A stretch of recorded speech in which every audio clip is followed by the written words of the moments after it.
Well, the company used to be formerly known as Virgil Coffee, and I set that out back in, I guess, 2001 when I really started it, and I used to go around lots of markets and food fairs and festivals with a decorating table and a coffee machine and just start selling coffee, just because I used to live in Australia and I coming back here in sort of 2000, there was just big chains and no sort of nice independent coffee bars, and just really hard to find a cup of coffee. So that's sort of how I started, and having no money, that was the kind of cheapest way to kind of get off the ground.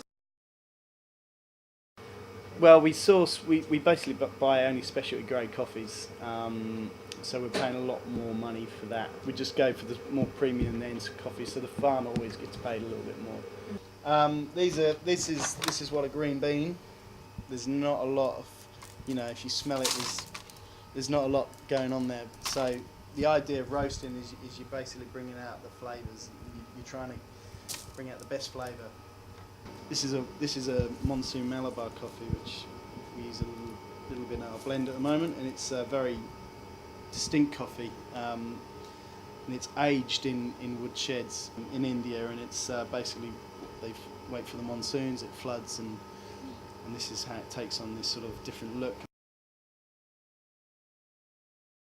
And then to our roaster, I guess what sort of makes the point of difference between us and a larger roaster. There's a lot more care and detail goes into every single thing that we do. So, when we get a bean, we sample roast it and we cup it and we make sure that it's a good coffee to start with, and then we try to roast it to the best way to bring out the best flavour. So, and we'd set a profile on our machine, and the idea is, different coffees have different profiles.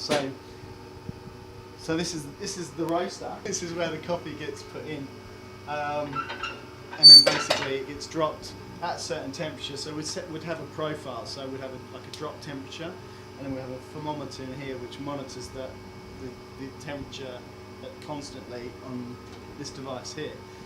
We roast in very small batches, so we have to be there's a lot more skill involved in doing this kind of roasting, because consistency is obviously the key. So the idea is to roast the coffee very evenly, and at certain points there's like what's called the first crack, and that's when the bean splits open and starts to smell and taste like coffee.